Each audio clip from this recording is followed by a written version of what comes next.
My father was, he is on the left here, my father was officer of the General Staff of the Soviet Army. He was inspector of land forces, Soviet troops stationed in countries like Mongolia, Cuba, East European countries. This is the picture taken at the entrance of my Institute of Oriental Languages. It's a part of Moscow State University. As every Soviet student, I was, quote-unquote, volunteering for harvesting grain in Kazakhstan.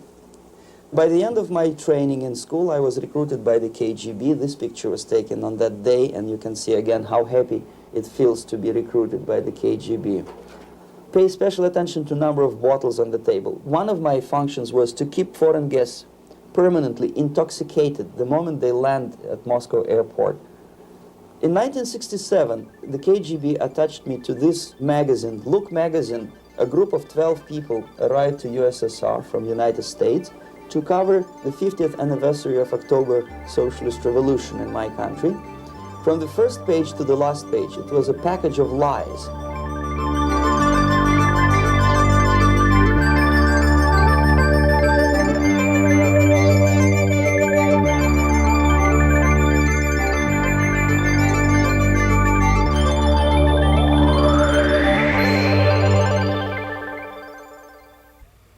Our conversation is with Mr. Yuri Alexandrovich Bezmenov.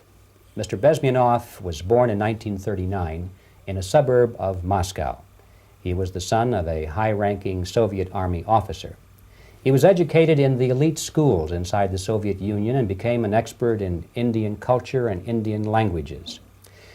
He had an outstanding career with Novosti, which was the, and still is, I should say, the press arm or the press agency of the Soviet Union. It turns out that this is also a front for the KGB.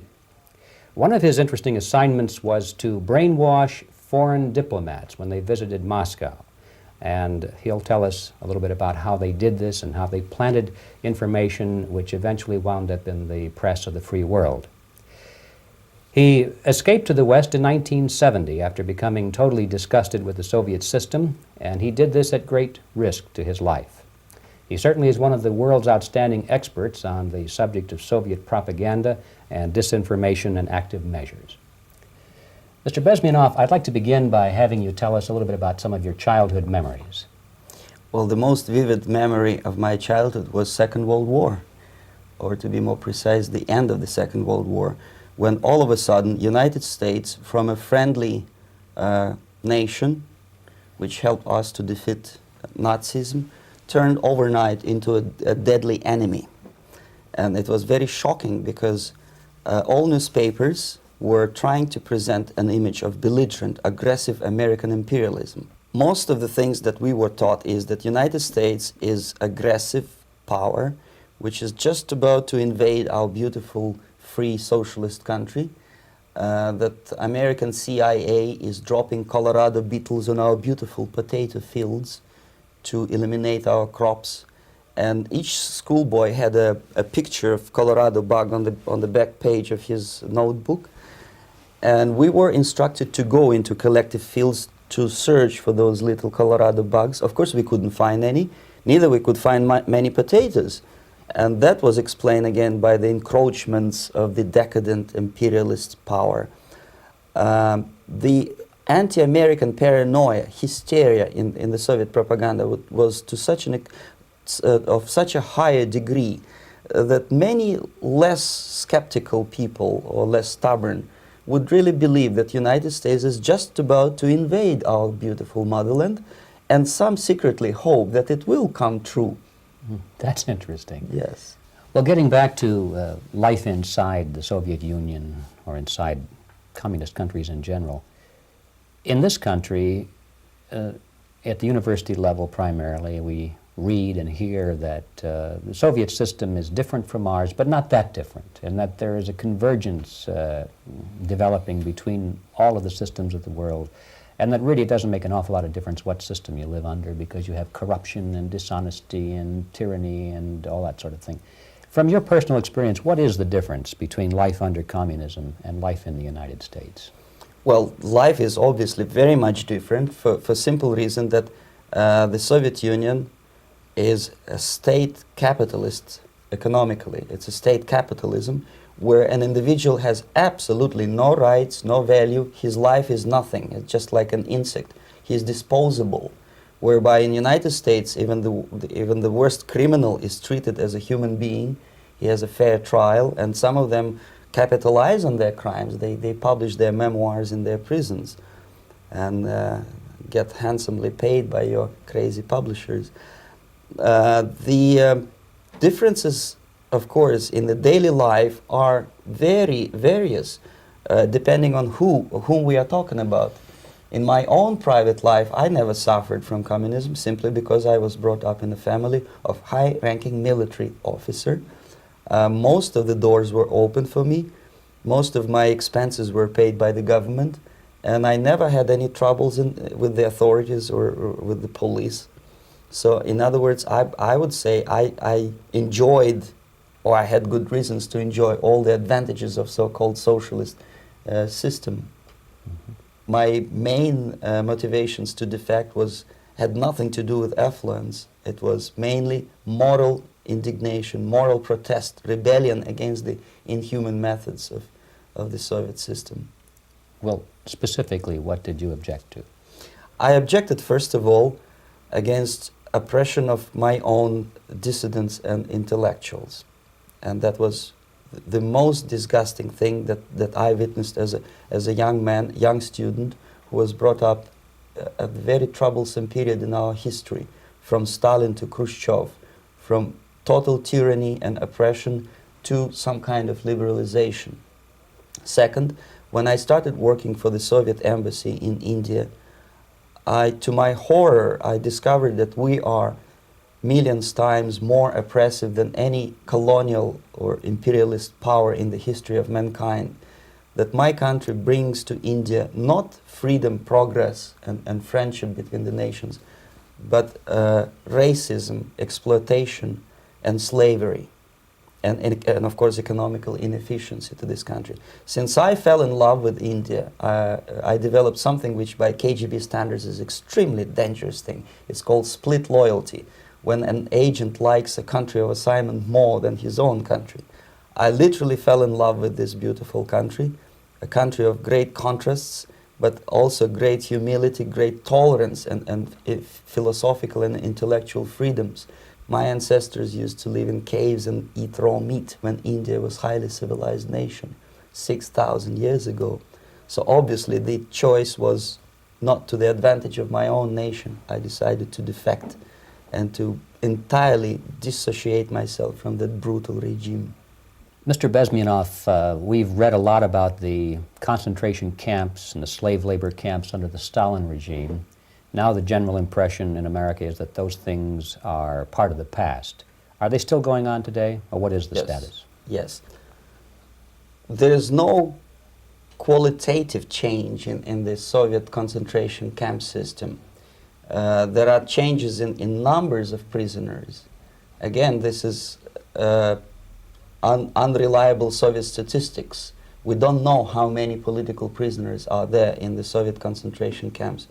But we sure know from various sources that at each particular time there are close to 25 to 30 million of Soviet citizens who are virtually kept as slaves in forced labor camp system. The size of the population of a country like Canada is serving terms as prisoners.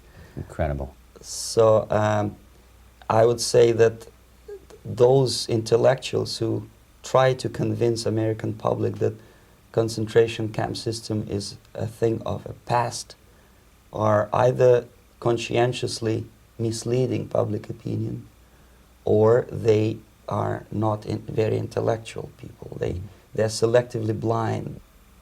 They lack intellectual honesty when they say that. Well, we've spoken about the intellectuals in this country and also the intellectuals in the Soviet Union. What about down at the broad mass level? Do the people in general, the working people, the workers in general in the Soviet Union, do they support the system? Do they tolerate it? What is their attitude? Well, average Soviet citizen, if there is such an animal, of course, does not like the system because it hurts, it kills. he may not understand the reasons. He may not have enough information or educational background to understand. But I doubt very much there are many people who are conscientiously supporting the Soviet system. There are not such people in USSR. Even those who have all the reasons to enjoy socialism, people like myself, who were a member of journalistic elite, they also hate system for different reasons, though. Not because they lack material affluence, but because they are unfree to think, they're in constant fear, duplicity, split personality. And this is the greatest tragedy for my nation. Well, what do you think are the chances of the people actually overcoming their system or replacing it? There is a great possibility that system will sooner or later be destroyed from within. There is a self-destructive mechanism built into any socialist or communist or fascist system, because there is lack of feedback, because the system does not rely upon loyalty of population. But until this Soviet junta is being supported by the Western so-called imperialists, that is, multinational companies, establishments, governments, and let's face it, intellectuals, so-called academia in the United States is famous for supporting the Soviet system. As long as the Soviet junta will keep on receiving credits, money, technology, grain deals, and political recognition from all these traitors of democracy or freedom, there is no hope, there is not much hope for changes in my country, and the system will not collapse by itself simply because it's being nourished by so-called American imperialism. This is the greatest paradox in history of mankind, when capitalist world supports and actively nourishes its own destroyer, destructor. I think you're trying to tell us something in this country. Mm-hmm. I'm trying to tell you that it has to be stopped unless you want to end up in Gulag system and enjoy all the advantages of socialist equality. Working for free, catching fleas on your body, sleeping on the planks of plywood in Alaska this time, I guess. Mm-hmm. That's where Americans will belong, unless they will wake up, of course, and force their government to stop aiding Soviet fascism. Mm-hmm. Well, you told us a moment ago why you left the system. I'd like to hear the details of how you did it. It must have been a very dangerous thing. It was not so dangerous, it was crazy. First of all, because defecting in India is virtually impossible, thanks to very strong pressure from the Soviet government. Excuse me, you were in India on assignment at that time? Yes, I was working for the Soviet embassy in New Delhi as a press officer. Mm-hmm. And defecting for a Soviet diplomat is next to impossible. It's a suicide, as I said, because a great friend Indira Gandhi pushed a law through parliament which says, and I quote, "No defector from any country has a right of political asylum in any embassy on the territory of Indian Republic," which is a masterpiece of hypocrisy. No other defector but a Soviet one needs a political asylum. So knowing that perfectly well, I planned a craziest possible way to defect. I studied counterculture in India. There were thousands of young American boys and girls with no shoes, long hair, smoking hash and marijuana, studying sometimes Indian philosophy, sometimes simply pretending that they study. And they greatly annoyed Indian police, and they were laughing stock of Indians because obviously they were good-for-nothing students. I studied carefully where they congregate, what routes they travel, what language they speak, what do they smoke. And one day I simply joined a group of hippies to avoid detection of Indian police.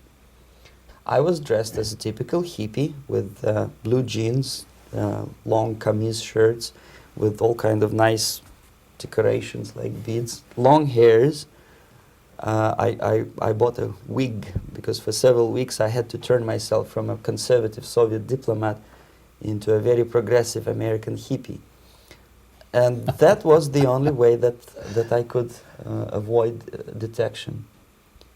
It was very interesting experience, but it was necessary because from my own knowledge as a member of Soviet embassy staff, I knew that there were many cases when Soviet defectors were betrayed by Indian police, and also some Western embassies played a very dirty role in betraying the Soviet defectors. According to our information, they were some, I wouldn't call them double agents, but simply amoral people working for this for the United States embassy, and confiding in people like this would be a suicide. So I had to be extremely careful. I could not trust anyone, and that was the reason for such a crazy way to defect. Well, had you been caught in the act of trying to get out, what would have happened to you? Oh, most likely I would end up in concentration camp, or depending on the situation and on the whim of some bureaucrat in KGB, maybe even executed. This is normal practice, quietly, of course, not publicly. But that would be the end of my defection, of course. Well, when did you finally make it to the United States? In 1970, after about 6 months of debriefing in Athens by the CIA, and I presume FBI too, they let me go first to Germany, then to Canada. That was my decision. I had to change my identity to protect my family and my friends in USSR. And also I was a little bit paranoid, knowing that both Soviet KGB and probably some double agents within the American system may be after me. So I wanted to settle down as far away as possible. I requested CIA to give me some kind of new identity and just let me go on my own. And I settled in Canada. I was a student.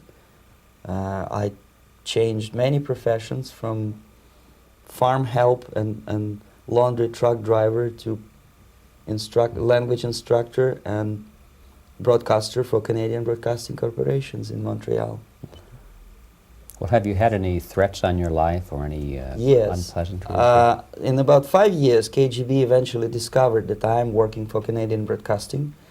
I made a very big mistake. I started working for overseas service of CBC, which is similar to Voice of America, in Russian language. And of course, monitoring service in USSR picked up every new voice. Every new announcer they would make it a point to discover who he is. And in 5 years, sure enough, slowly but surely, they discovered that I am not Thomas Schumann, that I am Yuri Alexandrovich Bezmenov, and that I'm working for Canadian Broadcasting, and undermining beautiful détente between Canada and USSR. And the Soviet ambassador Alexander Yakovlev made it his personal effort to discredit me. He complained to Pierre Trudeau, who is known to be a little bit soft on socialism. And the management of CBC behaved in a very strange, cowardly way, unbecoming to representatives of an independent country like Canada. They listened to every suggestion that Soviet ambassador gave, and they started shameful investigation, analyzing content of my broadcasts to USSR. And sure enough, they discovered that some of my statements were probably would be offending to the Soviet Politburo. So I had to leave my job. And of course, subtle intimidations. They would say something like, please cross the street carefully because, you know, traffic is very heavy in Quebec. And fortunately, I know about the psychology and the logic of activity of the KGB, and I never allowed myself to be intimidated. This is the worst thing. This is what they expect a person, a defector, to be intimidated. Once they spot that you are scared, they keep on developing that line And then eventually you either have to give up entirely and work for them, or they neutralize you. They would definitely stop all kind of political activity, which they failed to do in my case, because I was stubbornly working for the Canadian Broadcasting. And in response to their intimidations, I said that, look, this is a free country, and I am as free as you are. And I also can drive very fast. And gun control is not yet established in Canada, so I had a couple of good shotguns in my basement. So welcome to visit me someday with your Kalashnikovs machine guns. So obviously it didn't work. Intimidation didn't work. So they tried different approach, as I described. They approached on the highest level, on the level of Canadian bureaucracy. And on that level they were on successful. that level they were successful. On individual level they failed flat. Mr. Bezmenov has brought a series of slides with him that he has taken from the Soviet Union, and I think this is a good time to take a look at the slides. Yes. Now, the viewers will be able to see these slides as we talk about them. Yes, this is a collection of slides which are, some of them are snapshots from my family album, some of them are documents which I smuggled from the Soviet embassy, and some are reproductions from local mass media. I usually show them to establish my credibility as a defector. This is a picture of my native town, Mytishi, about 20 miles north from Moscow. Characteristically, there is a statue of Comrade Lenin in the central square. This is myself at the age of 7, again, characteristically, under the statue of Comrade Stalin, extending his friendly hand to peoples of the world. At that age, of course, I was still idealistically minded young communist, and I still believe that sooner or later things will go for better. But I realized that the system stinks, that something is fishy, and that ideology is fake. And the propaganda about advanced Soviet agriculture simply didn't meet the criteria of reality. If they talk about abundance of food and there is none in the stores, there must be something wrong. My father was, he's on the left here, my father was officer of the General Staff of the Soviet Army. He was inspector of land forces, Soviet troops stationed in countries like Mongolia, Cuba, East European countries. Were he alive today, most likely he would be inspecting Soviet troops in Nicaragua, Angola, and many other parts of the world. Fortunately, he died and he didn't see the disgrace, because deep inside he was a Russian patriot. He didn't like the idea of expanding Soviet military might, especially in the areas where we were not welcomed at all. Unlike many other military officers, he was reporting directly to the Minister of Defense, bypassing KGB and diplomatic service. In other words, he was a trusted military professional. And my impression that this type of people are much less hawkish and adventuristic than party bureaucrats in Kremlin. When American mass media describes Soviet military as potentially dangerous counterpart for Pentagon, I simply laugh, because I know better. I know that the most dangerous part of the Soviet power structures are not military at all. Most likely, if they come to power in my country, they'll be more sensible negotiators for nuclear disarmament and withdrawal of the Soviet troops from many parts of the world. But if someone from the party structure or the KGB structure were to give the orders for a military they have to obey, they would yes, follow because them. they are professional military. But they, you see, the triangle of power and hate in USSR is the party at the top, the party elite, the oligarchy of the party, then the military and the KGB at the bottom. They hate each other, and the most hated triangle, the most hated corner of the triangle is the Communist Party bureaucrats. They are the most adventuristic, senile megalomaniacs. They can start war, I wouldn't be surprised. Not the military. They know what war is. Yes. At least my father did. This is the picture taken at the entrance of my Institute of Oriental Languages. It's a part of Moscow State University. I graduated in 1963, and Now, excuse me, which one were you on? I am on the right. You're on the right. And on the left is my my schoolmate Vadim Smirnov, who later was a apparatchik in the Central Committee of the Soviet Union Communist Party. What is an apparatchik? It's a functionary, something like civil service in British Empire. Someone who is never fired from the service. He stays there internally. He may not be promoted too high, but he's a dependable bureaucrat who will stay forever. I studied not only languages, but also history, literature, even music. I'm on this picture. I'm trying to learn how to play Indian musical instrument. I even tried to look like an Indian when I was second-year student. Not bad, right? Yes, actually it was strongly encouraged by the instructors in my school, because the graduates of my school were later on employed as diplomats, foreign journalists, or spies. As every Soviet student, I was quote-unquote volunteering for harvesting grain in Kazakhstan. This is a biggest agricultural blunder of the Soviet government. But I didn't have much choice, of course, because the communist motto borrowed from the Bible says, "Those who do not work shall not eat." And you can see me eating, therefore I was working, and you can see how happy I was about it. I went through a very extensive physical and military training, including the military games in areas, suburban areas of Moscow. And here, for example, we are on the tour in Arkhangelsk area. And by the end of my training in school, I was recruited by the KGB. This picture was taken on that day, and you can see again how happy it feels to be recruited by the KGB. Our conversation with Yuri Alexandrovich Bezmenov, who is a defector from the Soviet Union, a former propaganda agent for Novosti and the KGB, will continue after this message.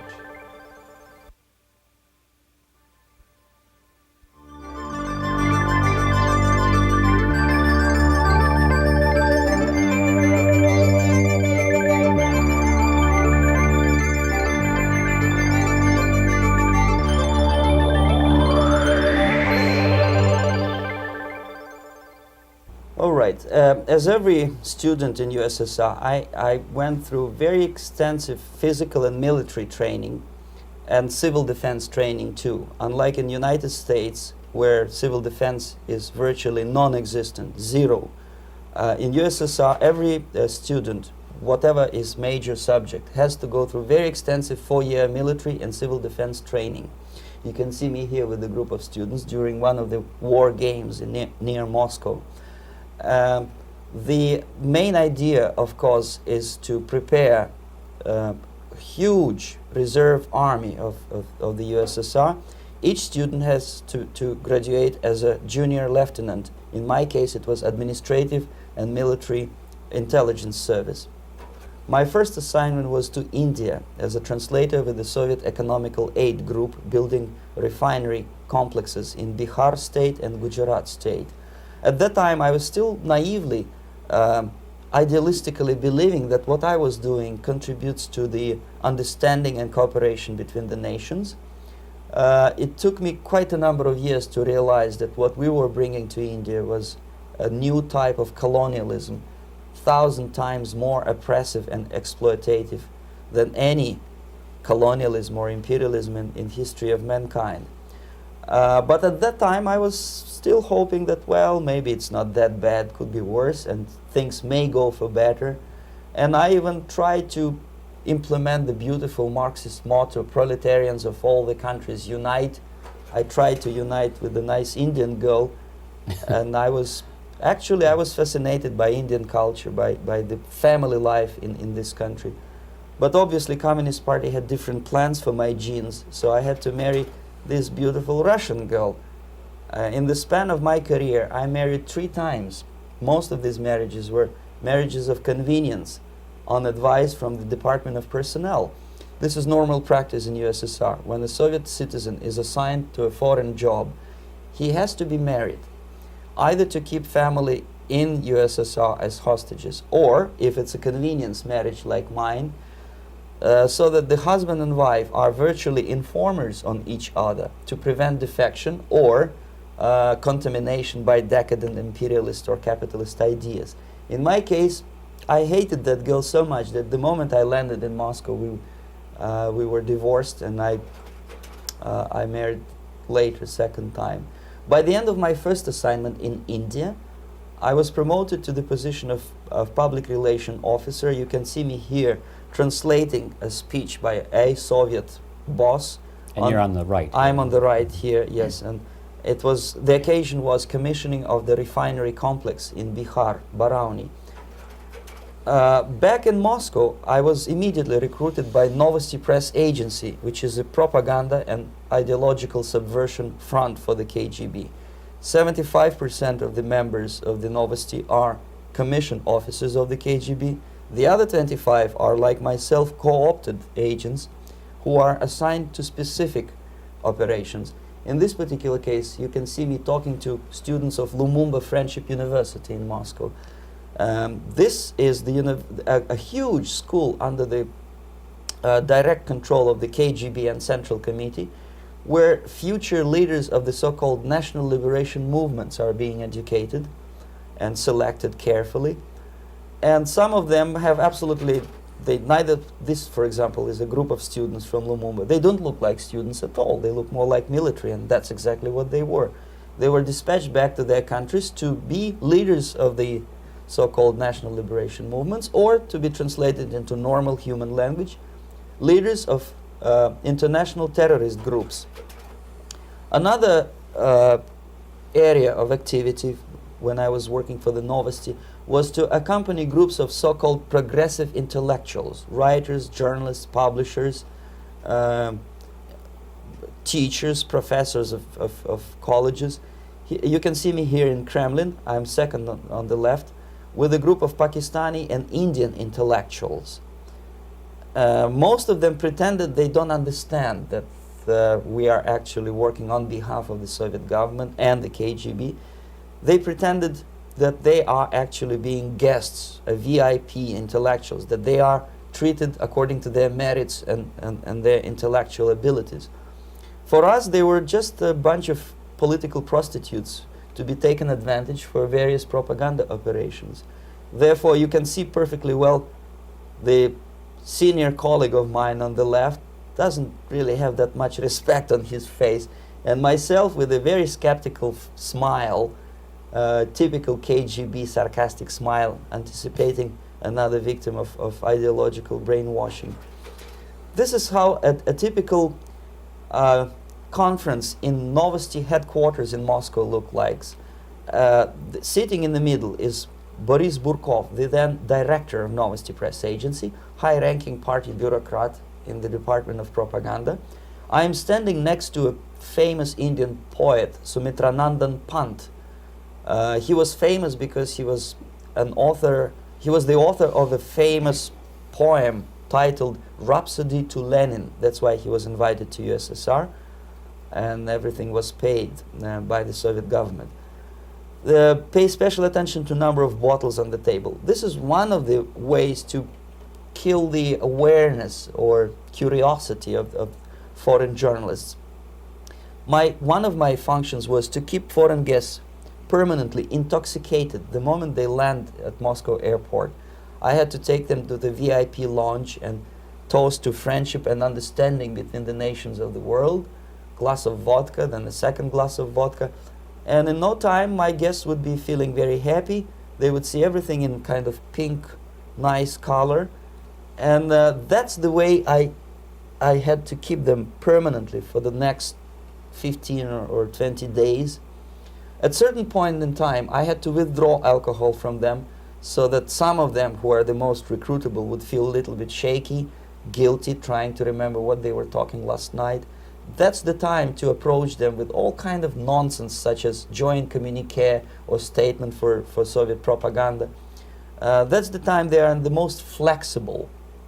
And of course, what they didn't understand, they didn't realize or pretended not to realize, that myself, who was drinking together with them, was not drinking at all. I had ways to get rid of alcohol through various techniques, including special pills which were given to me by my colleagues. But they were taking it seriously. In other words, they would consume quite large volumes of alcohol and feel quite uneasy next morning. In 1967, the KGB attached me to this magazine, Look magazine. A group of 12 people arrived to USSR from United States to cover the 50th anniversary of October Socialist Revolution in my country. From the first page to the last page, it was a package of lies, propaganda cliché, which were presented to American readers as opinions and deductions of American journalists. Nothing could be far from truth. These were not opinions. They were not opinions at all. They were the clichés which the Soviet propaganda wants American public to think that they think. If it does make any sense at all. It sure does, because from the viewpoint of the Soviet propaganda, although there are some subtle criticism of the Soviet system, the basic message is that Russia today is a nice, functioning, efficient system supported by majority of population. That's the biggest lie. And of course, American intellectuals and journalists from Look magazine elaborated on that untruth in various different ways. They intellectualized that lie. They found all kinds of justifications for telling lies to American public. Excuse me, it was partly your job to make sure that they got these ideas Yes. and accepted them as their own ideas. Right. Actually, even before they arrived to USSR, and they paid astronomical sum of money for that visit, they were submitted, this Novosti Press Agency developed so-called backgrounders, 20-25 pages of information and opinions which were presented to the journalists even before they bought their tickets to Moscow. They had to analyze the situation, and judging on their reaction to that backgrounder, the local Novosti representative or local Soviet diplomat in Washington, D.C. would assess whether they be given visa to USSR or not. So they were selected ahead of time. Oh yes, they were pre-selected very carefully, and there is not much chance for honest journalists to arrive to USSR and to stay there for 1 year and to bring this package of lies back home. This, for example, is a centerfold of the Look magazine. They presented this monument erected by Communist Party in Stalingrad as the symbol, personification of Russian military might. And they said in the article, which is published on the site, that Soviets are very proud of the victory in the Second World War. This is another big myth, a lie. No sensible people would be proud to lose 20 millions of their countrymen in a war which was started by Genoese Hitler and Comrade Stalin and paid by American multinationals. Most of the Soviet citizens look at this type of monuments with disgust and sorrow, because every family lost father, brother, sister, or child in the Second World War. Yet American journalists who were trying to appease, to please their hosts, presented this picture on the centerfold as the symbol and personification of Soviet national, they call it Russian national spirit. And it was greatest misconception and a very tragic misunderstanding. Of course, Look magazine was not distributed in USSR. The main audience was in United States. But I presume that many Americans, millions of Americans who were reading Look magazine at that time, had absolutely wrong idea about the sentiments of my nation, about what the Soviets are proud of and what they hate. This is a group, you see the same lady with the sword in Stalingrad. This is the group of journalists. Myself is in the center with the same devilish smile. And Mr. Philip Harrington is on the extreme left there with his camera. This is the gentleman which was so deaf or so uninterested in what I had to say to him. This is the same picture, a blow-up of the same picture.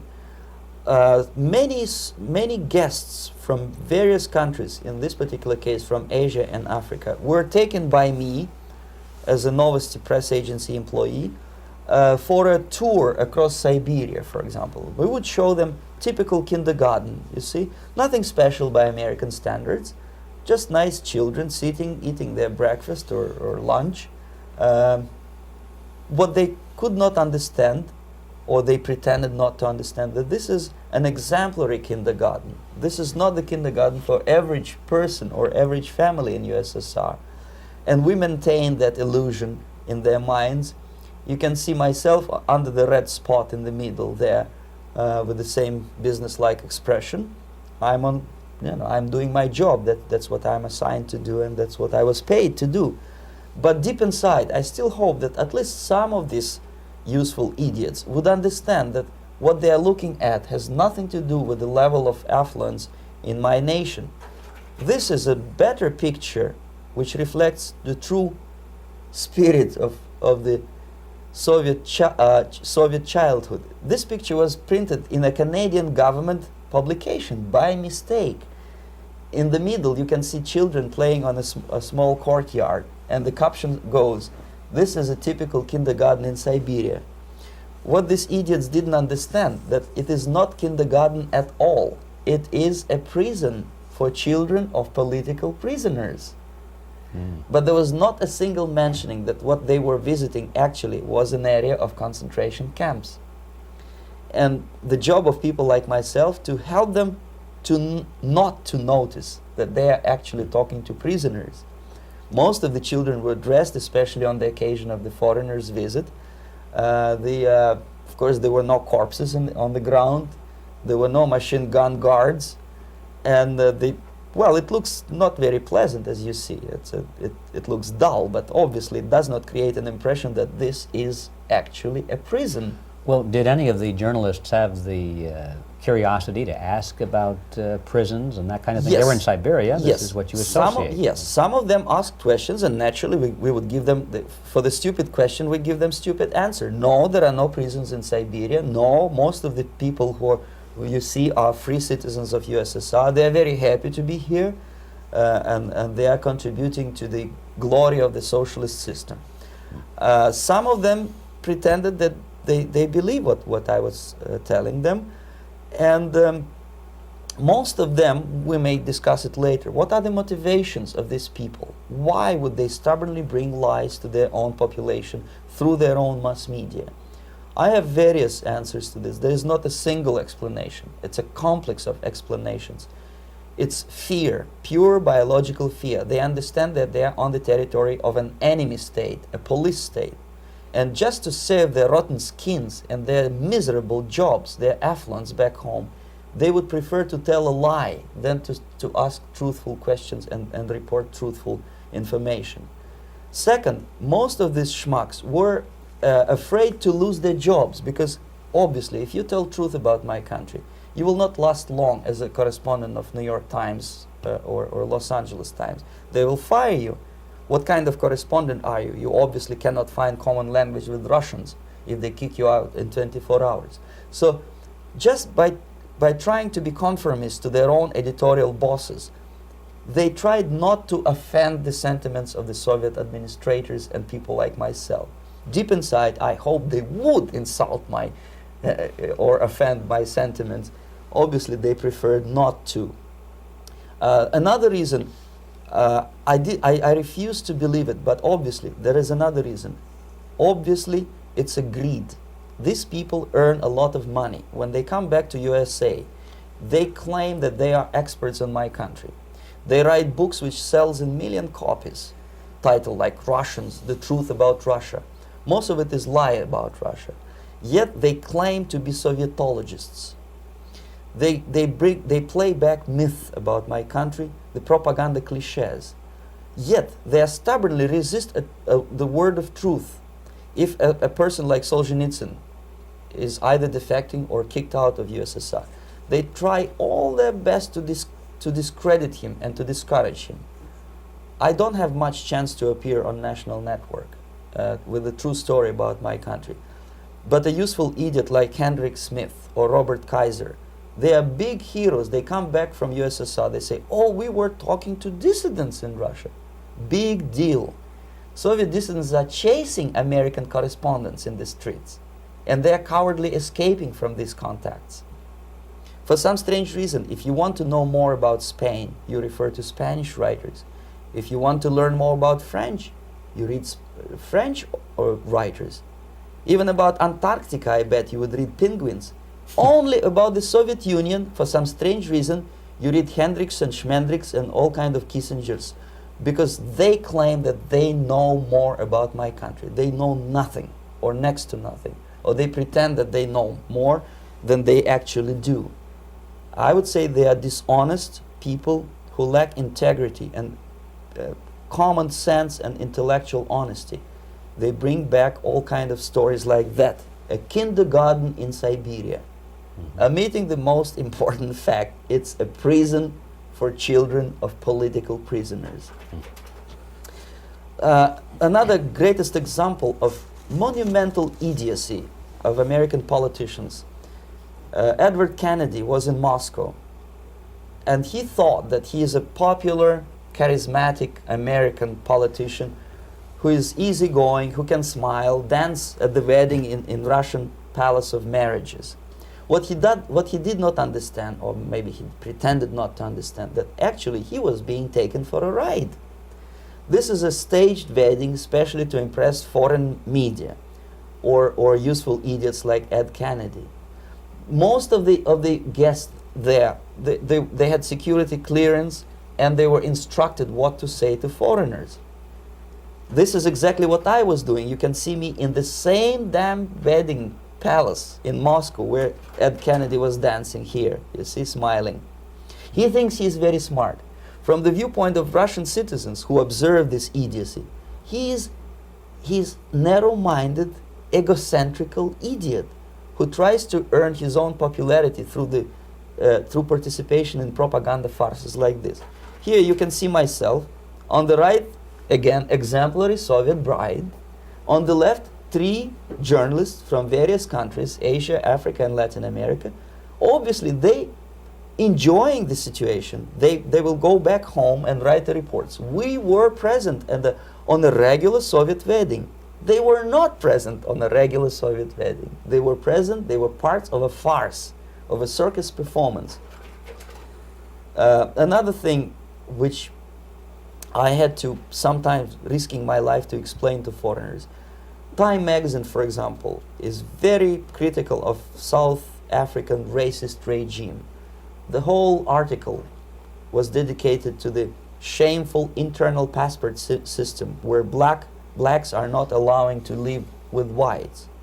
For some strange reason, for the last 14 years since my defection, nobody wanted to pay attention to my passport. This is my passport. It also shows my nationality, and it has a police rubber stamp, which is called propiska in Russian language, which assigns me to a certain area of residence. I cannot leave that area, same way as this black man cannot leave the area in South Africa. Yet we call South African government racist regime. Not a single Jane Schmonda or Fonda is brave enough, courageous enough to come to media and say, look, this is what happens in USSR. I send a copy of my passport to many American liberals and civil rights defenders and all the other useful idiots. They never bothered to answer me back. This shows what kind of integrity, what kind of honesty these people are. They're a bunch of hypocrites because they don't want to recognize a good example of racism in my country. This is the first stage of befriending a professor. You can see myself on the left with the same James Bond smile. On the right is my KGB supervisor, Comrade Leonid Mitrokhin, and in the middle a professor of political science in Delhi University. The next stage would be to invite him to a gathering of Indo-Soviet Friendship Society. There he is sitting next to his wife before he is being sent to USSR for free trip. Everything is paid by the Soviet government. He was made to believe that he is invited to USSR because he is a talented, sober-thinking intellectual. Absolutely false. He is invited because he is a useful idiot, because he would agree and subscribe to most of the Soviet propaganda cliché. And when he is coming back to his own country, he is going for years and years to teach the beauties of Soviet socialism to newer and newer generations of his students, thus promoting the Soviet propaganda line. The KGB was even curious about this gentleman. It may look innocent. Maharishi Mahesh Yogi, a great spiritual leader, or maybe a great charlatan and crook, depending on from which side you are looking at him. Beatles were trained at his ashram in Hardwar in India how to meditate. Mia Farrow and other useful idiots from Hollywood visited his school, and they returned back to United States absolutely zonked out of their minds with marijuana, hashish, and crazy ideas of meditation. To meditate, in other words, to isolate oneself from the current social and political issues of your own country, to get into your own bubble, to forget about troubles of the world. Obviously, KGB was very fascinated with such a beautiful school, such a brainwashing center for stupid Americans. I was dispatched by the KGB to check what kind of VIP Americans attend this school. That's you on the left. Yes, I'm on the left. I was trying to get enrolled in that school. Unfortunately, the Maharishi Mahesh Yogi asked too much. He wanted $500 American for enrollment. But my function was not actually to get enrolled in the school. My function was to discover what kind of people from United States attend this school. And we discovered that yes, there are some influential members of family, public opinion makers of United States who come back with the crazy stories about Indian philosophy. Indians themselves look upon them as idiots, useful idiots. To say nothing about KGB, who looked at them as extremely naive, misguided people. Obviously, a VIP, say a wife of a congressman, or a prominent Hollywood personality, after being trained in that school, is much more instrumental in the hands of manipulators of public opinion and KGB than a normal person who understands, who looks through this type of fake religious training. Why would they be more susceptible to manipulation? I just mentioned that because you see, a person who is too much involved in introspective meditation. You see, if you carefully look what Maharishi Mahesh Yogi is teaching to Americans, is that most of the problems, most of the burning issues of today can be solved simply by meditating. Don't rock the boat. Don't get involved. Just sit down, look at your navel and meditate. And the things, due to some strange logic, due to cosmic vibration, will settle down by themselves. This is exactly what the KGB and Marxist-Leninist propaganda wants from Americans, to distract their opinion, attention, and mental energy from real issues of United States into a non-issues, into a non-world, non-existent harmony. Obviously, it's more beneficial for the Soviet aggressors to have a bunch of duped Americans than Americans who are self-conscious, healthy, physically fit, and alert to the reality. Maharishi Mahesh Yogi obviously is not on the payroll of the KGB. But whether he knows it or not, he contributes greatly to demoralization of American society. And he's not the only one. There are hundreds of those gurus who come to your country to capitalize on naivete and stupidity of Americans. It's a fashion. It's a fashion to meditate. It's a fashion not to be involved. So obviously, you can see that if KGB were that curious, if they paid my trip to Hardwar, if they assigned me to that strange job, obviously they were very much fascinated. They were convinced that that type of brainwashing is very efficient and instrumental in demoralization of the United States. Our conversation with Yuri Alexandrovich Bezmenov, who is a defector from the Soviet Union, a former propaganda agent for Novosti and the KGB, will continue after this message.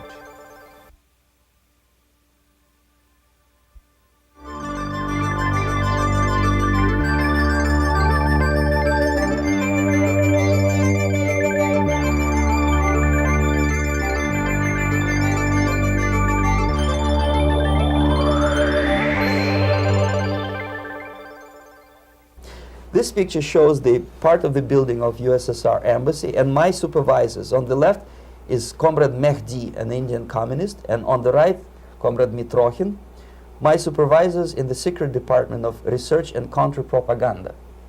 It has nothing to do with either research or counter-propaganda. Most of the activity of that department was to compile huge volume of information on individuals who were instrumental in creating public opinion. Publishers, editors, journalists, actors, educationalists, professors of political science, members of parliament, representatives of business circles. Most of these people were divided roughly in two groups. Those who would toe the Soviet foreign policy, they would be promoted to the positions of power through media and public opinion manipulation. Those who refused the Soviet influence in their own country would be character assassinated or executed physically come revolution. Same way as in the small town of Hue in South Vietnam, several thousands of Vietnamese were executed in one night when the city was captured by Viet Cong for only 2 days. And American CIA could never figure out how could possibly communists know each individual, where he lives, where to get him, and would be arrested in one night, basically in some 4 hours before dawn, put on a van, taken out of the city limits and shot. The answer is very simple. Long before communists occupied the city, there was extensive network of informers, local Vietnamese citizens, who knew absolutely everything about people who are instrumental in public opinion, including barbers and taxi drivers. Everyone who was sympathetic to the United States was executed. Same thing was done under the guidance of the Soviet embassy in Hanoi, and same thing I was doing in New Delhi.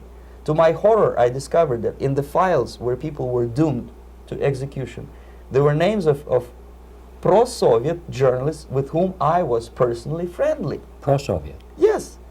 They were idealistically minded leftists who made several visits to USSR, and yet the KGB decided that come revolution or drastic changes in political structure of India, they will have to go. Why is that? Because they know too much. Simply because, you see, the useful idiots, the leftists who are idealistically believing in the beauty of Soviet socialist or communist or whatever system, when they get disillusioned, they become the worst enemies. That's why my KGB instructors specifically made a point, never bother with leftists. Forget about these political prostitutes. Aim higher. This was my instruction. Try to get into large circulation, established conservative media. Rich, filthy rich movie makers, intellectuals, so-called academic circles. Cynical, egocentric people who can look into your eyes with angelic expression and tell you a lie. These are the most recruitable people, people who lack moral principles, who are either too greedy or too suffer from self-importance. They feel that they matter a lot. These are the people who KGB wanted very much to recruit. But to eliminate the others, to execute the others, don't they serve some purpose? Wouldn't they be the ones they rely on? They serve purpose only at the stage of destabilization of a nation. For example, your leftists in United States, all these professors and all these beautiful civil rights defenders, they are instrumental in the process of the subversion only to destabilize the nation. When their job is completed, they are not needed anymore. They know too much. Some of them, when they get disillusioned, when they see that Marxist-Leninists come to power, obviously they get offended. They think that they will come to power. That will never happen, of course. They will be lined up against the wall and shot. But they may turn into the most bitter enemies of Marxist-Leninists when they come to power. And that's what happened in Nicaragua. You remember most of these former Marxist-Leninists were either put to prison or one of them split, and now he's working against Sandinistas. It happened in Grenada when Maurice Bishop was already a Marxist. He was executed by a new Marxist who was more Marxist than this Marxist. Same happened in Afghanistan when first there was Taraki, he was killed by Amin, then Amin was killed by Babrak Karmal with the help of KGB. Same happened in Bangladesh when Mujibur Rahman, very pro-Soviet leftist, was assassinated by his own Marxist-Leninist military comrades. It's the same pattern everywhere. The moment they serve their purpose, all the useful idiots are either be executed entirely, all the idealistically minded Marxists, or exiled or put in prisons, like in Cuba. Many former Marxists are in Cuba, in prison. So most of the Indians who were cooperating with the Soviets, especially with our Department of Information of the USSR Embassy, were listed for execution. And when I discovered that fact, of course I was sick. I was mentally and physically sick. I thought that I'm going to explode one day during the briefing at the ambassador's office. I would stand up and say something that we are basically a bunch of murderers. That's what we are. It has nothing to do with friendship and understanding between the nation and blah, blah, blah. We are murderers. We behave as a bunch of thugs in a country which is hospitable to us, a country which with ancient traditions. But I did not defect. I tried to get the message across. To my horror, nobody wanted even to listen, least of all to believe what I had to say. And I tried all kinds of tricks. I would leak information through letters or lost documents or something like that. And still I got no message. The message was not published, even in the conservative mass media of India. The immediate impulse to defect was Bangladesh crisis, which was described by American correspondents as Islamic grassroots revolution, which is absolute baloney. There was nothing to do with Islam, and there was no grassroots revolution. Actually, there are no grassroots revolutions, period. Any revolution is a byproduct of a highly organized group of conscientious and professional organizers, but has nothing to do with grassroots. In Bangladesh, it was nothing with grassroots. Most of the Awami League party members, Awami League means People's Party, were trained in Moscow in the High Party School. Most of the Mukti Fauj leaders, Mukti Fauj in Bengali means People's Army, same as SWAPO and all kind of liberation armies all over the world, the same bunch of useful idiots. They were trained at Lumumba University and various centers of the KGB in Simferopol, in Crimea, and in Tashkent. So when I saw that Indian territory is being used as a jumping board to destroy East Pakistan, I saw myself thousands of so-called students traveling through India to East Pakistan, through the territory of India, and Indian government pretended not to see what's going on. They knew perfectly well, the Indian police knew it, the intelligence department of Indian government knew it, the KGB of course knew it, and the CIA knew it. That was most infuriating, because when I defected and I explained to the CIA debriefers they should watch out because East Pakistan is going to erupt any moment, they said I was reading too many James Bond novels. Anyway, so East Pakistan was doomed. One of my colleagues in the Soviet consulate in Calcutta, when he was dead drunk, he ventured into the basement to relieve himself, and he found big boxes which said printed matter to Dhaka University. Dhaka is the capital of East Pakistan. And since he was drunk and curious, he opened one of the boxes and he discovered not printed matter. He discovered Kalashnikov guns and ammunition in there. Anyway, it's a long story. When I saw the preparations for the invasion into East Pakistan, obviously I wanted to defect immediately. The only thing I couldn't at that time make up my mind when and where and how. One of the reasons, of course, you see, I was in love with India. I mentioned it before. I spoke the languages. I socialized with people. And I understood that I had to act fast unless I want this beautiful country to be permanently and irreparably damaged by our presence. One of the reasons not to defect was, as you can see, I was living in relative affluence. Who the hell in a normal mind would defect and do what? To be abused by your media, to be called McCarthyist and fascist and paranoid, or to drive a taxi in New York City? What for? What the hell for should I defect? To be abused by Americans, to be insulted in exchange for my effort to bring the truthful information about impending danger of subversion. As you can see, I was living in quite a comfortable conditions next to swimming pool, where Indians were not allowed, by the way. I was highly paid expert in propaganda. I had my family. I was respected by my nation. My career was cloudless.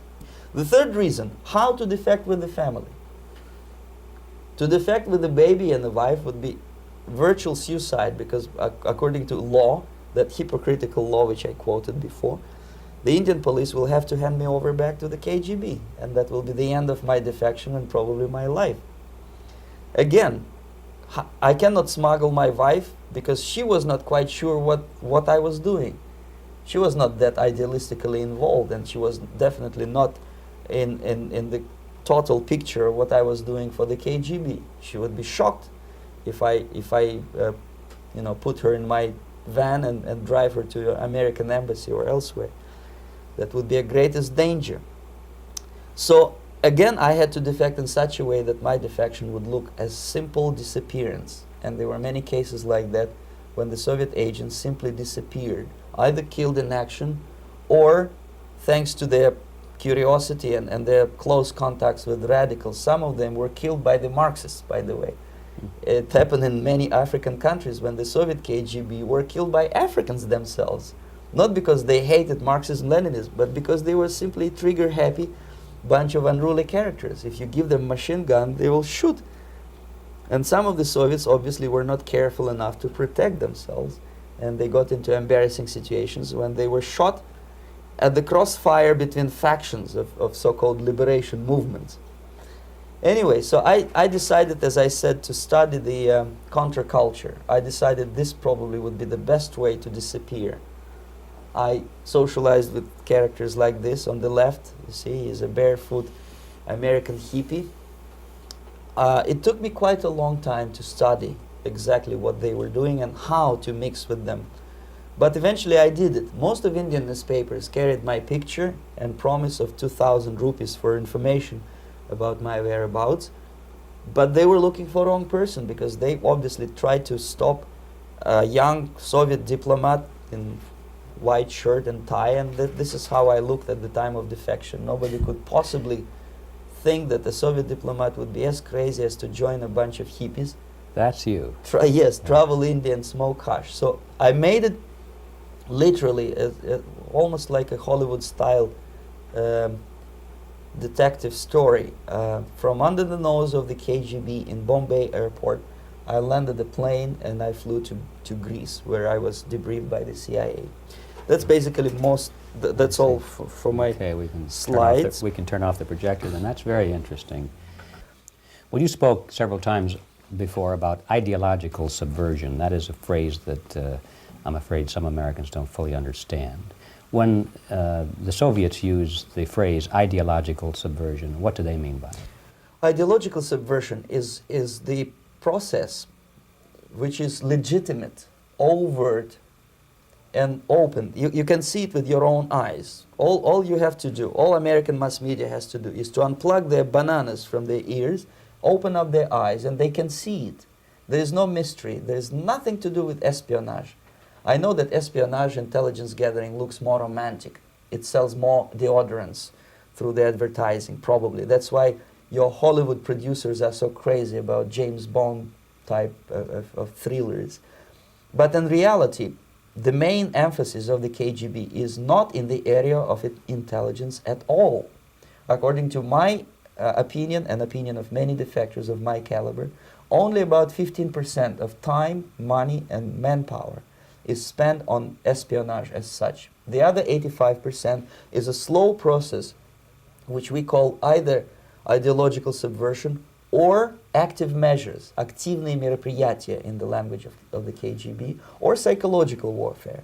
What it basically means is to change the perception of reality of every American to such an extent that despite of the abundance of information, no one is able to come to sensible conclusions in the interests of defending themselves, their families, their community, and their country. It's a great brainwashing process which goes very slow, and it's divided in 4 basic stages. The first one being demoralization. It takes from 15 to 20 years to demoralize a nation. Why that many years? Because this is the minimum number of years which requires to educate one generation of students in the country of your enemy.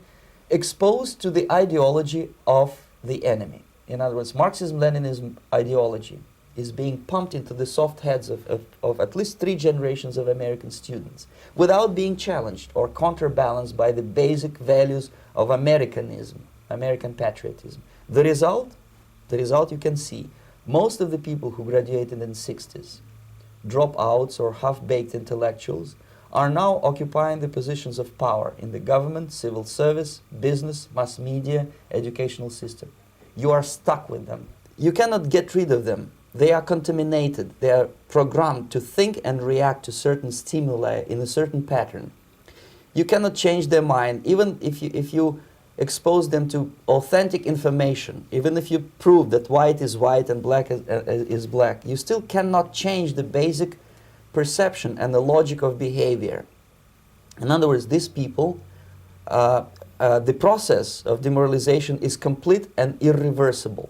To get rid society of these people, you need another 20 or 15 years to educate a new generation of patriotically minded and common sense people who would be acting in favor and in the interests of United States society.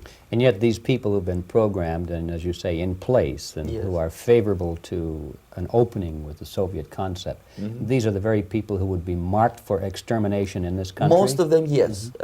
Simply because the psychological shock when they will see in future what the beautiful society of equality and social justice means in practice, obviously they will revolt. They will be very unhappy, frustrated people. And the Marxist-Leninist regime does not tolerate these people.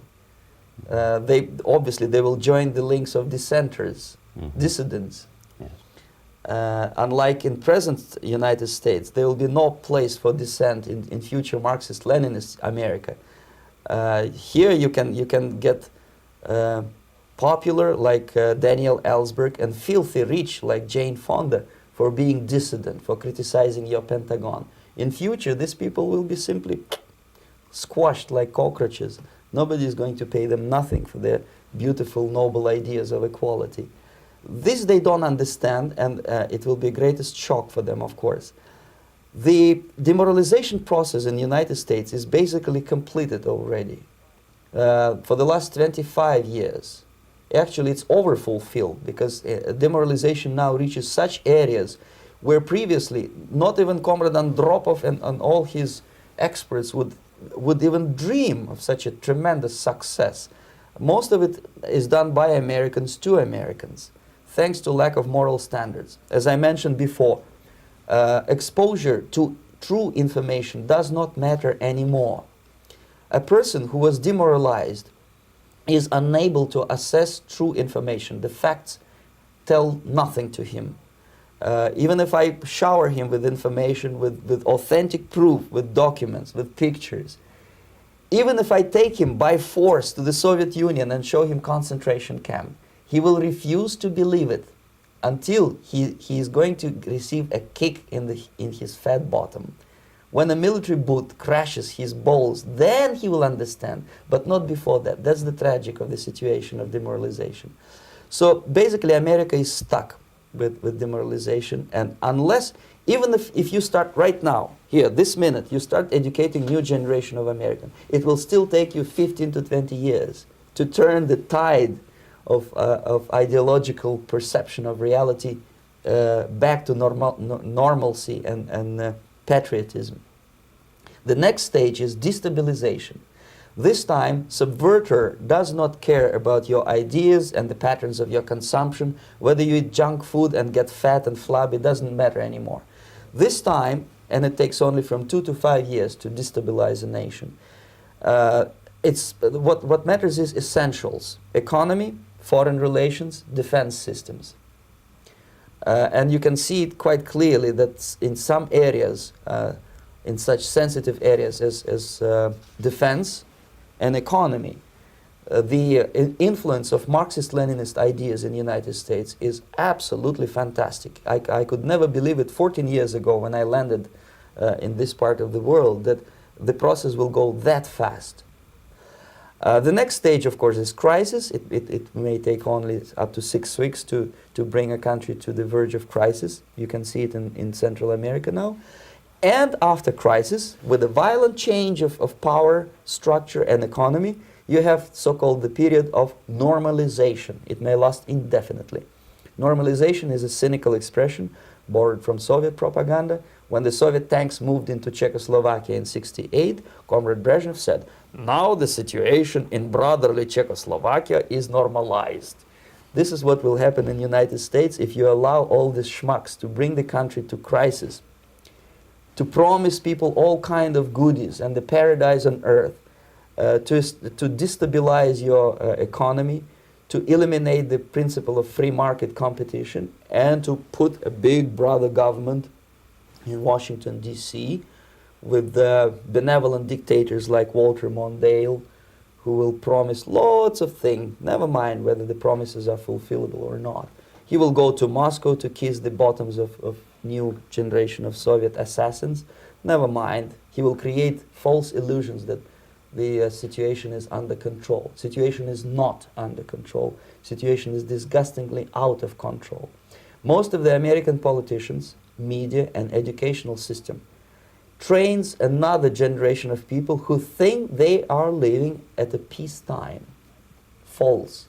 United States is in the state of war, undeclared total war against the basic principles and the foundations of this system. And the initiator of this war is not Comrade Andropov, of course. It's the system. However ridiculous it may sound, the world communist system or the world communist conspiracy, whether I scare some people or not, I don't give a hoot. If you are not scared by now, nothing can scare you. But you don't have to be paranoid about it.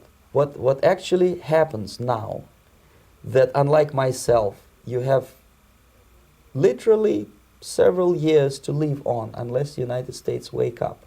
The time bomb is ticking. With every second, the disaster is coming closer and closer. Unlike myself, you will have nowhere to defect to, unless you want to live in Antarctica with penguins. This is it. This is the last country of freedom and possibility. Okay, so what do we do? What is your recommendation to the American people? Well, the immediate thing that comes to my mind is, of course, there must be a very strong national effort to educate people in the spirit of real patriotism, number one. Number two, to explain them the real danger of socialist, communist, whatever, welfare state, big brother government. If people will fail to grasp the impending danger of that development, nothing ever can help United States. You may kiss goodbye to your freedom, including freedoms to homosexuals, to prison inmate. All this freedom will vanish, evaporate in 5 seconds, including your precious lives. The second thing, the moment at least part of United States population is convinced that the danger is real, they have to force their government. And I'm not talking about sending letters, signing petitions, and all this beautiful, noble activity. I'm talking about forcing United States government to stop aiding communism. Because there is no other problem more burning and urgent than to stop the Soviet military-industrial complex from destroying whatever is left of the free world. And it is very easy to do. No credits, no technology, no money, no political or diplomatic recognition, and of course no such idiocy as grain deals to USSR.